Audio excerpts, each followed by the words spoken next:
Hello, welcome to another edition of the Pace Report. I'm Brian Pace, reporting live here at Birdland Jazz Club here in New York City. Making an appearance here all week is jazz vocalist Stacey Kent. As you might know, Stacey hails from New York and New Jersey, and she's returning home to her home roots, but she has a stellar career overseas, which has spanned some 20 years.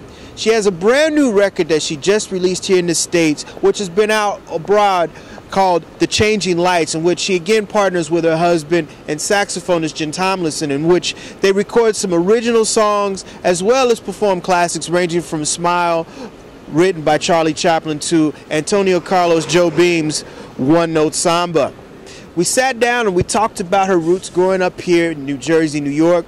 We also talked about the differences between the American music scene as well as the jazz scene overseas, and we also talk about what she's bringing to the music. So sit back, relax, and enjoy the sounds of Miss Stacey Kent live here at Birdland here on the Pace Report here in New York City.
Of so many people's lives as we slowly move towards the changing light.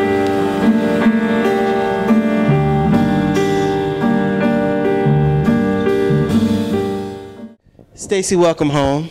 I know Birdland is like one of your callings when you come back to the United States, and you have a brand new record called The Changing Lights. I do. It's great to be home. It's sort of not home, but it is, yes. But we've been on tour for the last 3 months with this album, and this is our final stop for this portion of the tour. Tell me about this project and what's different from this project versus this one. I know that there's some original compositions that you and your husband wrote as well as some standards. Yeah, it's not so much that it's different or that we're looking to be different. It's just it's a project that came from the heart very much. It's something that I knew that I was going to make for a long time. Actually, those songs that you're talking about, it is a mixture of standards and originals. And they're written by, for the most part, the team who's been writing for me since 2007, Jim Tomlinson, my husband, yes, the producer of this album as well, along with the writer Kazuo Ishiguro. They wrote for me back in 2007, Breakfast on the Morning Tram and The Ice Hotel, and songs from that album, Breakfast on the Morning Tram. And now they wrote this title. This is a project that I knew was coming, and I was putting a list together. But as soon as I heard The Changing Lights, that song that they wrote for me, I knew I had my record. I knew I had my album. I knew I had the universe into which I wanted to journey, the whole atmosphere that I wanted to create, and everything else fell into place. You know, you do Jobim on this record, and you also do Charlie Chaplin, you do Smile. Smile's been done so many ways, but you do it very different on this recording. Why did you choose that? I do? I don't know. I mean, I just do it the way that comes naturally to me. I think that if there's one central theme to this album, whether they be the Jobim songs or the songs that come from Brazil, because there are a variety of Brazilian composers on here, or Tomlinson Ishiguro, or Smile, there's a feeling of longing, but there's a balance between this melancholy and this hope and this optimism. And so every one of the songs that's played has that as a central idea.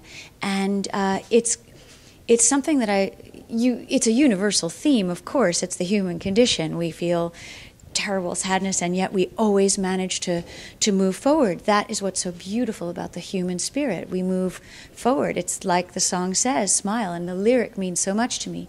But in every one of these songs, whether they're originals or already written, they tell that story, and it's something that, although universal, the Brazilians do it so well. And it's something that I learned from them, not simply musically and poetically, but from my friends too, because I spend a lot of time with Brazilians. And there's just this great understanding and acceptance of these two sides, and they don't lament it as much as they might. Instead, they kind of accept it and smile and move forward very beautifully, very delicately, in their music, in their arts, and in their personal lives. I'm sort of generalizing, of course. I mean, one does. But I think that that's what I was trying to capture.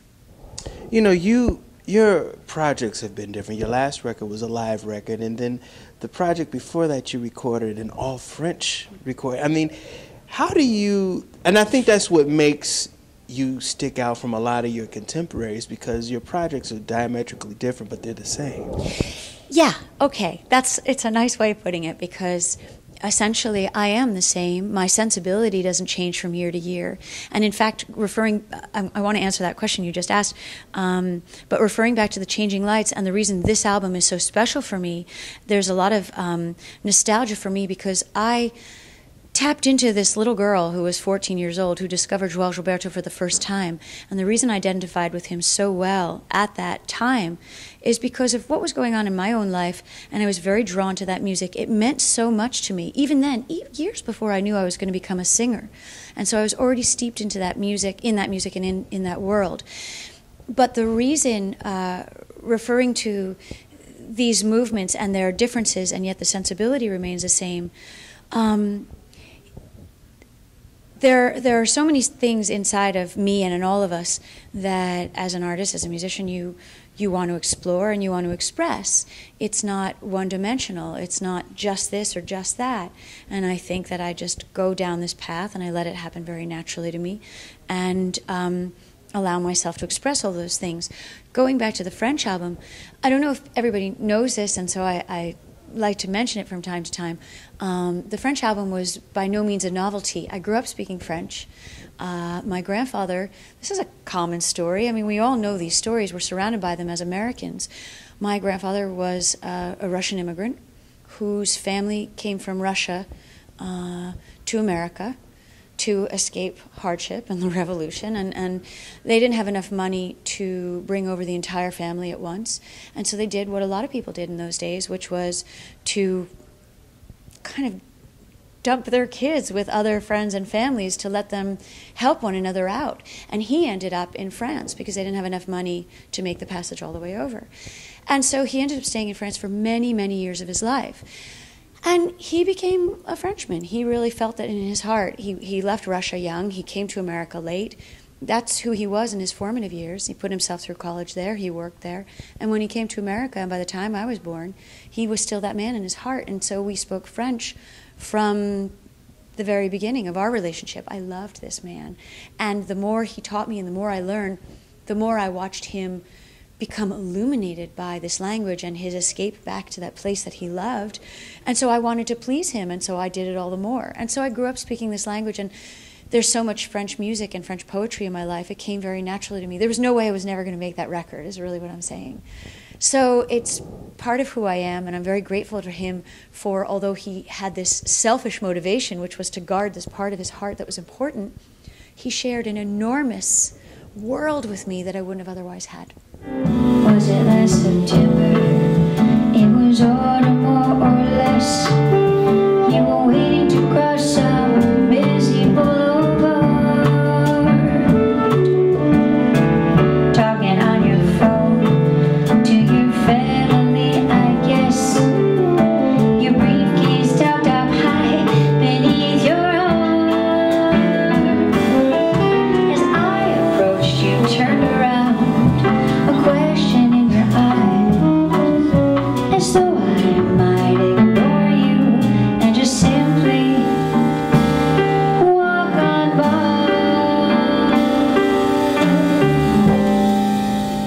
But we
another part of your success is your partnership with your husband, which spans over 20 years.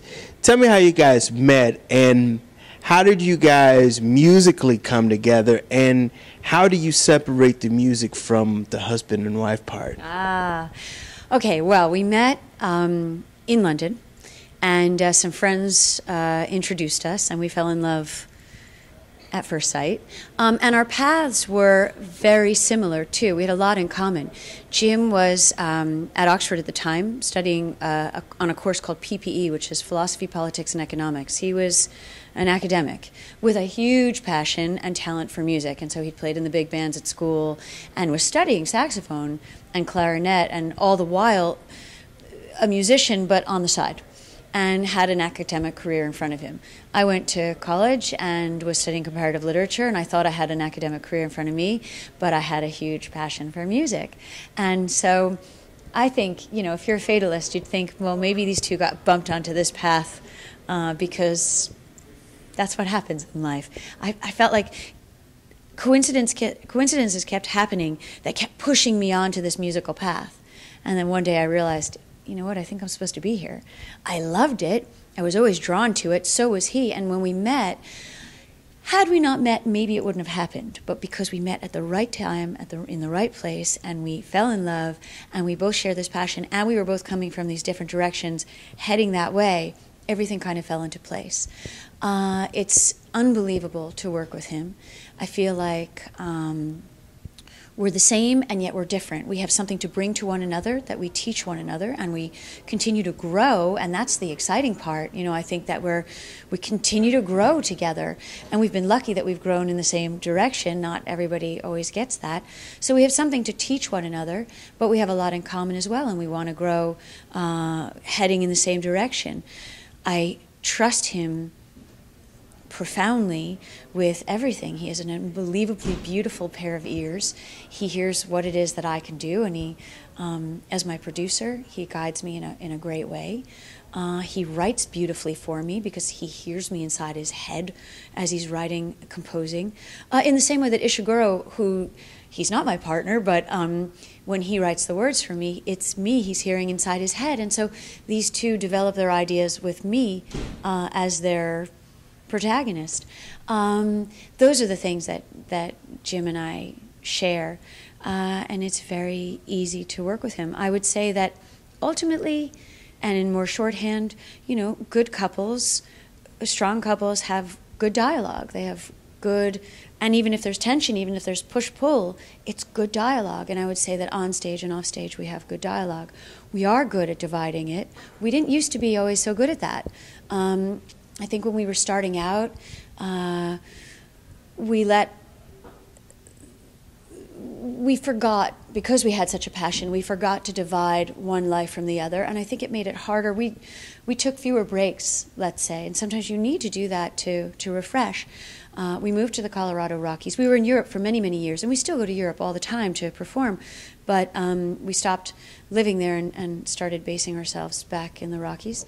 And we have a shared passion for Mother Nature and being outdoors and hiking mountains and skiing them and being in that inspirational world. And we use that musically as well. But we do share that. It's not like one of us is, you know, the urban bear and the other one the city bear. I say that because my sister and I used to have this summer bear, winter bear story as kids, and they were these opposing bears. We share these things in common. And that was very silly, but the way what I'm trying to describe is that off stage as well, we are lucky enough to share the same passion. So when we come off the road, we work on our music together, we take our time off together, and it just works very well. What should I call this happy madness that I feel inside of me? Some kind of wild October gladness that I never thought I'd see.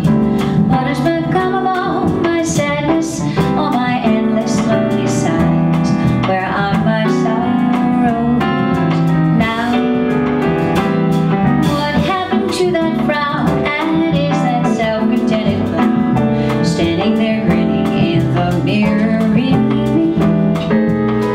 I'd like to run through Central Park, carve your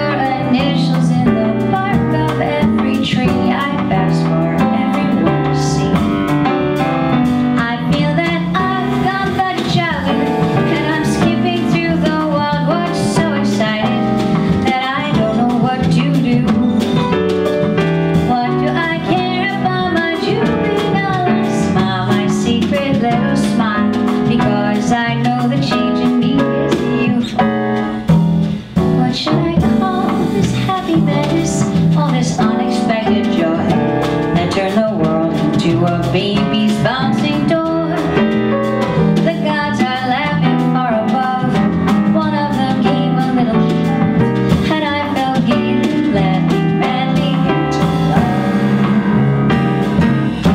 love. You know, you started your career over in the UK, overseas, and you did the exact opposite of how most musicians here in the United States do that. How hard was it, or how easy was it? Because I know that it was kind of serendipitous on how your career started over there versus over here. Yeah, I mean, who knows what would have happened over here? I said to you earlier when I was talking about my beginnings with Jim, had we not met, maybe this wouldn't have happened. When I was in New York and I was a college student, if I had been dreaming about being a musician, it hadn't come to the front. I was very happy doing what I was doing. So it wasn't like I had this itch for something that I hadn't figured out yet. And yet it was all there. It was obvious because I was running home after school and putting on records and you know, shedding without knowing that's what I was doing. But when I was there, yeah, things really fell into place. As I said, I kept getting bumped onto this path. We were getting job offers.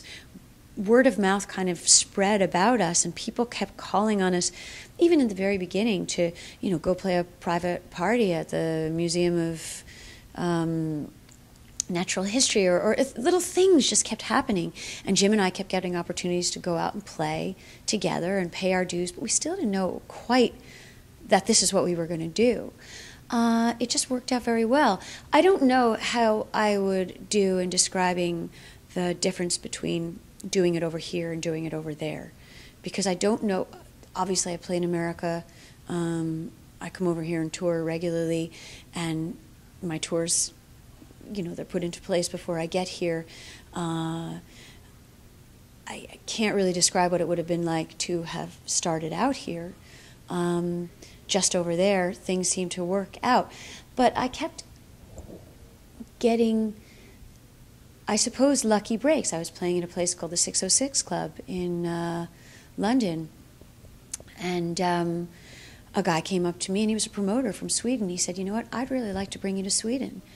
And I said, sure. And he took my card, and I took his, and we started to exchange a little bit of emailing or whatever it was. And he brought me over on a really long, he fixed up a very long tour. It was somewhere between 3 and 4 weeks, and I was really just starting out. I didn't even have a record deal yet.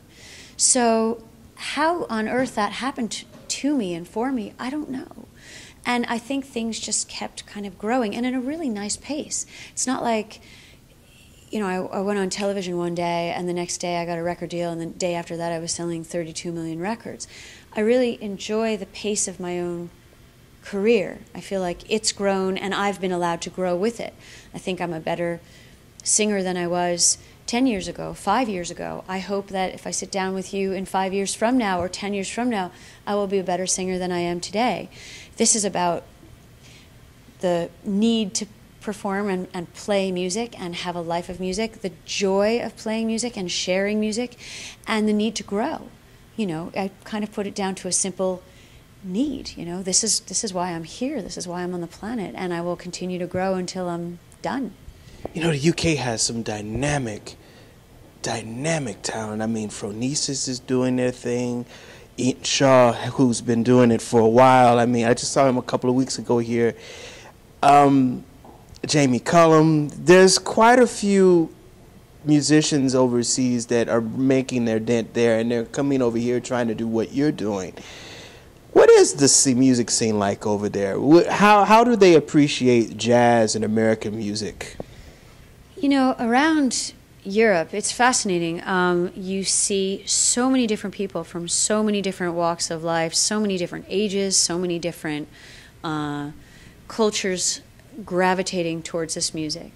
And you know, I mentioned Sweden, all over Scandinavia, all over the continent, all over the UK. There is a very strong following for this kind of music. But this kind of music is an awfully large umbrella, because even the guys you just mentioned, who are great guys, and I It's funny, I just did an interview within the last month with Ian, because he has a radio show, and Ian Shaw's radio show is just fantastic.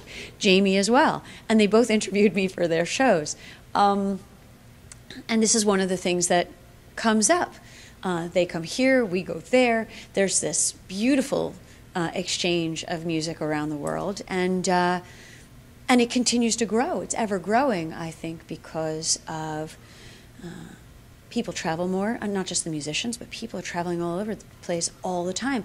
Here at Birdland, for example, the amount of people that I meet who are coming from different states, from different countries, people travel so easily now in a way that they wouldn't have once upon a time. And then, of course, there's the internet. So you get this amazing exchange. The world is so small now with the internet. And that's part of the joy, because we don't want a homogeneous world. We love the fact that music has all of these different varieties, all of these different flavors, all these different voices.